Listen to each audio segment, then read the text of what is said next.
is Chandler Crossen. I'm from Searcy, Arkansas, and we're here on a photography trip to show off communicating ag to the public.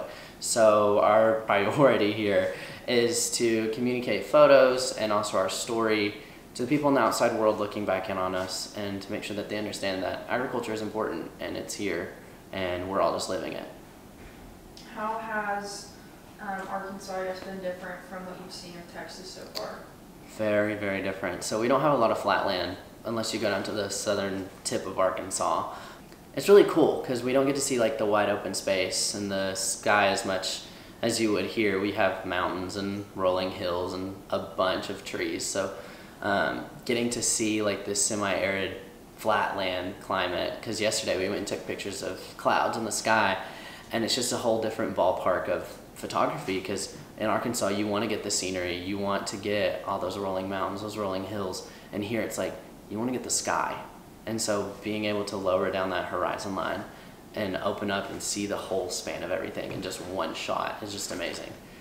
Coming down here was a really cool experience, and especially outside.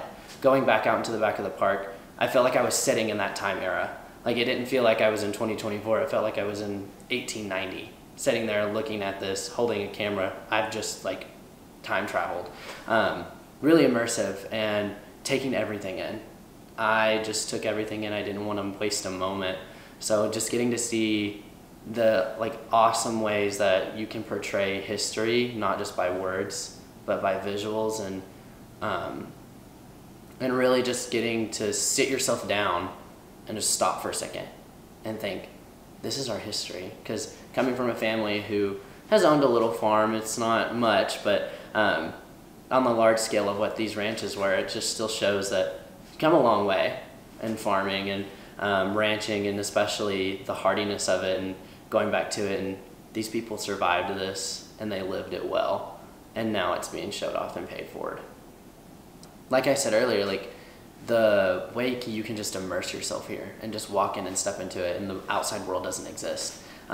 It's really cool to see that these buildings have been preserved so well, and even just the artifacts out in the foyer area that have been preserved so well, and it's telling a story. It's not just set somewhere in the middle of a field. There's other things around it. There's greenery around it that would more than likely be there 200 years ago. So being able to immerse yourself and sit down and look at it through your eyes is just amazing. When you take them outside, or you take us outside, and you put a hard structure building in front of us, you're like, this is it. Like, this is what we're looking for. This is 100% history. Preservation is a key thing to learning history, and I think y'all have done an amazing job just preserving what it would be like, but also teaching. This has taught a lot. Like, just in the 40 minutes that I walked around, the signs are amazing. Just getting to look back and seeing the time that these were set in, and then the families that lived there, that what these purposes were for, what the buildings were used for, it really helped with the learning process and connecting what was here in the building, and it just makes a beautiful story.